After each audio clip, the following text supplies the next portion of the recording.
The Spanish Civil War was a nearly 3-year conflict, raged just before World War II, that brought the Hitler-aligned fascist Franco regime to power in Spain. Generalissimo Francisco Franco became Caudillo, or dictator, of Spain in 1936 and stayed in power until his death in 1975. The effects of the war and of Franco's regime are still felt to this day in Spain, with the forming of a new constitution in 1978, multiple coups in the 1980s, multiple domestic terrorist cells and bombings, a dramatic political shift to the left, the economic nightmare of the last decade, and even most recently the Catalonia independence movement. Despite all of this, both the Civil War and the Franco regime are never discussed in Spain, so much so that there are even laws that seemingly try to make people forget that either ever happened. But one independent video game, released by Legend Studio in 2007, threatened to force peace and quiet, and sent shockwaves throughout Spain. Or it got like 6 people angry and gave the newspapers a few headlines for a couple of days, but that sounds way less dramatic. This is the story of Sombras de Guerra, La Guerra Civil Española.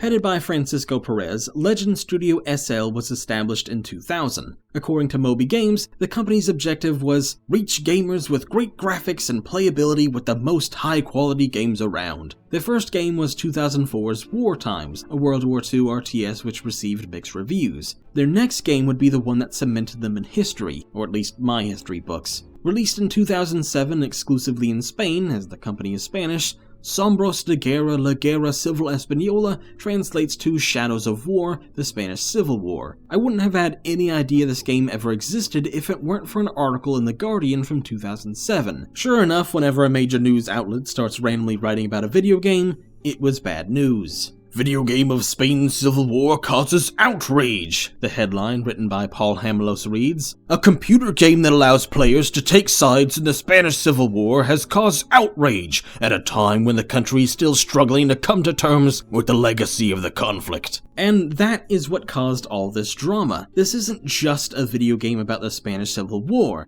It's one that lets you play as either the Democratic Republicans or as the Nazi Germany-backed fascist nationalists. As you can imagine, people were none too pleased with a video game that let you play as Nazi sympathizers. Maybe we should back this up a little bit. The Spanish Civil War is often viewed as a war between fascism versus democracy, but that's not strictly the case. Outside of Spain, or at least here in America, the conflict is probably best known for its odd attraction of artistic icons. Ernest Hemingway and George Orwell both volunteered to fight for the Republicans, and others like Pablo Picasso, Salvador Dali, and Federico Garcia Lorca all found themselves wrapped up in the war one way or another. But in reality, there's a lot more going on than that. First, the Francoists weren't really fascists in the strictest sense. They were close, and Franco himself was certainly a bloody dictator. Their government type was actually known as Phalangism, or Phalangism, I couldn't find a pronunciation for that online, which is kind of like fascism light. In fact, many of the fascist ideals like racial and religious purity and fetishization of violence weren't really there. Over time, the Franco regime became more of a generic dictatorship in a lot of ways. The nationalists were also backed by the Spanish Monarchy Party, Renovación Española, as well as Italy, Germany, and even Portugal. On the other side, the pro-democracy Republicans were an odd bunch, to say the least. They consisted of communists, socialists, other liberals, a group wanting independence for Catalonia, the Spanish trade unions, moderate right-wing groups, as well as the aforementioned foreign volunteers, the Soviet Union, and even Mexico. So the idea that this is just two sides fighting against one another for pure ideals just isn't really the case. That's something a lot of people get wrong about the war, including this game and the people who argued about it and chastise it. But let's start with the man himself, Francisco Perez. In this Guardian article, he defends his game against those bashing it by saying, as well as being entertaining, it could serve to remind people that they need to be conscious of past events to make sure they are not repeated. Meanwhile, in another article for the New York Times, he also says, There are a lot of young people in this country who don't know much about the war, and this is an opportunity for them to learn. I can't attest to how the war is taught in Spain, but I've always been a huge advocate of using video games as a tool for education. Okay, we've put this off for too long. Let's hear from those who aren't exactly fans of Shadows of War, shall we? Notably, Carleta Loret. The Spanish Civil War kicked off in 1936 after a coup by Franco, and one of the few men who stood up to him was Army Captain Virgilio Loret. As a show of force, Franco had Loret executed, thus becoming the first man killed by the Franco regime and sparking the Civil War. Carleta Loret wasn't exactly thrilled about a game where you'd be playing as the people who killed her father. Before the game released, she had this to say: "It is not a historical event buried in the past, but it is very fresh in the memory of Spaniards. There is no justification for trivializing the killings and the suffering and pain of victims when we still haven't reconciled ourselves with the past." Manuel Contreras, a writer for the newspaper ABC in Spain, said that the game will fuel political conflict and reinforce the split between the two Spains, whatever that means, and that the game will trivialize the drama of the Civil War and dissipate its legacy of honor. All of these people were arguing about the game before it even came out. Normally, we'd all roll our eyes at this and say that old people don't understand video games, and this is a war on gaming, etc., etc. But I later found out that that's not necessarily the case here. Well, there's some of that, of course, but there's something else at play here too. Back when I first made a video about this game on the separate Games of History channel, that was pretty much all the information I could find about Shadows of War. Luckily, just about a month after that video went up, a viewer by the name of Dr. Quijano got in touch with me with a treasure trove of new information, both about the game and the backstory behind it. Dr. Quijano was kind enough to not only send me the links to all these articles and reviews, but also translate them into English for me, so big thanks to him. El cinturón de hierro es una barrera infranqueable que detendrá el avance del ejército rebelde. Ningún fascista pondrá un pie en nuestra ciudad. First up is an article from El País, written by Julian Diaz. I really like this one as it dives deep into the conflict and how it's been depicted by other media. It talks about how nobody in Spain seems to care much about past board games that they were based on the war, such as the 1981 board game simply known as The Civil War. Whether it's true nobody actually cared or if that's just the writer taking liberties, I can't really say. However, there are two quotes that are really interesting here. The voices against Shadows of War have multiplied, the article reads. Le Figaro, which is a French newspaper that covers international news, and yes, I know I butchered its name, has stated how inopportune the game is for coming out amidst a debate about the law of historical memory. The second quote, however, the vice president of the Association for the Recovery of Historical Memory, Santiago Macias, does not see any harm in using the fight as a setting. He then goes on to say, the Second World War has been used as a setting for years. I'm sure I myself have some kind of old tabletop Civil War game as a collector's item. Okay, so the historical memory law, aka Law 57-2007 that recognizes and broadens the rights and establishes measures in favor of those who suffered prosecution or violence during the Civil War and the dictatorship, was a law passed by Spanish Congress in October 2007, hence the quote about poor timing. Essentially, the law recognizes Spanish soldiers on both sides, or rather all sides of the conflict, as Spanish veterans, entitling their families to payment. It also recognizes crimes committed by all sides, gave aid to the victims and families of victims of those crimes, banned any Francoist depictions from government buildings, while also banning demonstrations at Franco's burial sites, and a few other things. This was significant because pretty much until that point, the Spanish government had been more or less following the so-called Pact of Forgetting, which, as its name implies, involved the Spanish government pretty much pretending like the Spanish Civil War, fascism, and Francisco Franco never happened. But the 1977 amnesty law remained, and still remains in effect, preventing the government from investigating any crimes that happened under the Franco regime or putting anyone under trial. That is where the Association for the Recovery of Historical Memory ties back into this. They are an organization that gathers testimony from the victims of the Franco regime and excavates and identifies the bodies of those dumped in mass graves during and after the war.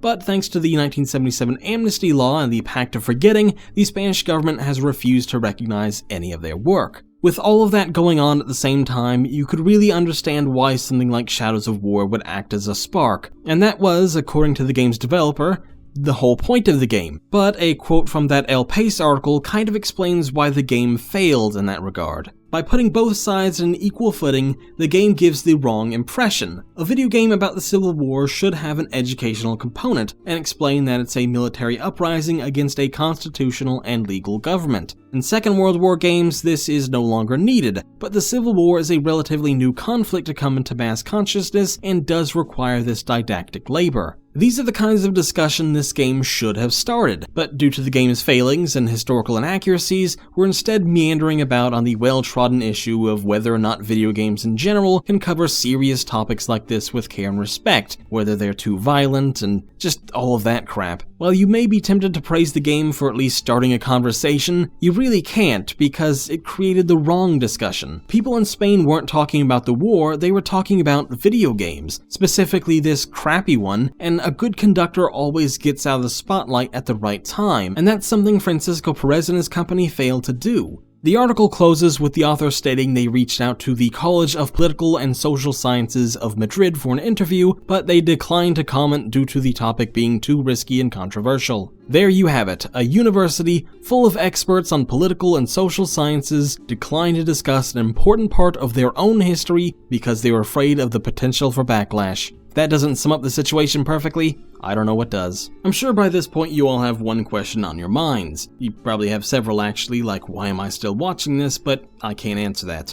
What I can answer is whether or not the game is any good. Anecdotally, at least.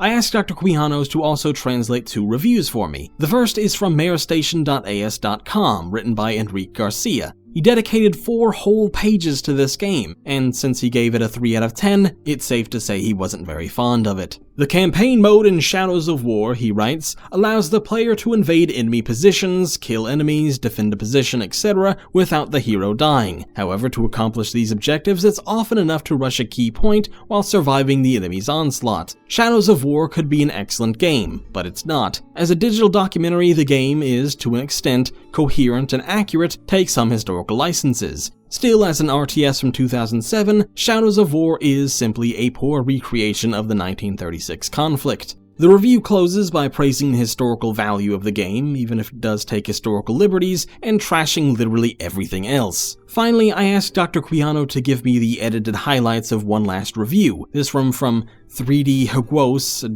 I butchered that. I'm just gonna quote him verbatim because this is one hell of a read. The article opens by saying they usually hold to the maxim of, if you don't have anything nice to say about a game, don't say anything at all, though they will make an exception for this game because it's one that may have important repercussions and is of great interest. They say the game uses the Spanish Civil War as a pretext, not as context, and that if it focused on any other war, it would be an irrelevant title. Oh, that's a good way of putting it. Basically, they're saying the game uses the trappings of the Spanish Civil War to stand out from the pack, and the gameplay itself is next to nothing to do with the war. The review then states, "We are thankful for the context through documentation and cinematics that surround the gameplay, but given the historical licenses that Shadow of War takes, everything is devalued. There are over 20 videos with archived images that tell the story of the Civil War, but it would be a stretch to call this content didactic. In less than 2 minutes, a video in the Nodo style offers images of the Republican situation. We are given an enigmatic heroine with too much cleavage and silicone-infused lips. It's total chaos. There's no sense of unity. The so-called historical rigor mixes with the comic aesthetic, which leads to a conceptual mess." Nodo refers to Noticiarios y Documentales, aka news and documentaries, by the way. Finally, the review ends with, "It's boring. It doesn't work as history class, nor as entertainment, and certainly not as a history game." Their final score is a 3.4 out of 10, saying, "With a budget of almost 1 million euros, that's about $1.2 million, Legend Studios failed tremendously at all aspects of the game, and does so because of their lack of ambition." So it turns out the game wasn't actually any good. Dreadful, even.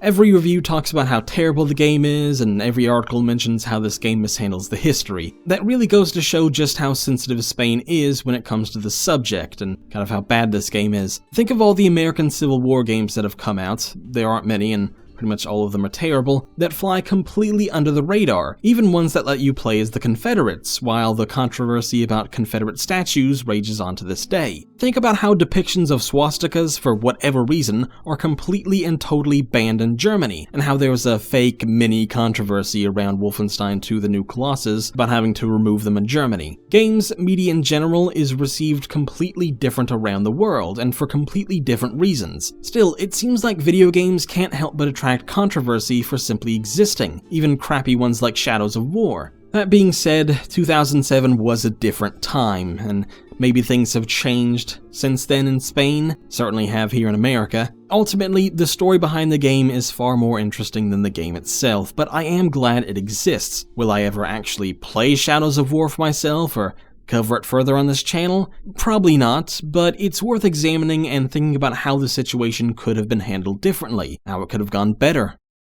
Support us on patreon.com/Clickist for more videos just like this, or visit us at clickist.com for all the latest news, reviews, investigations, interviews, and opinion pieces on indie gaming. Thank you.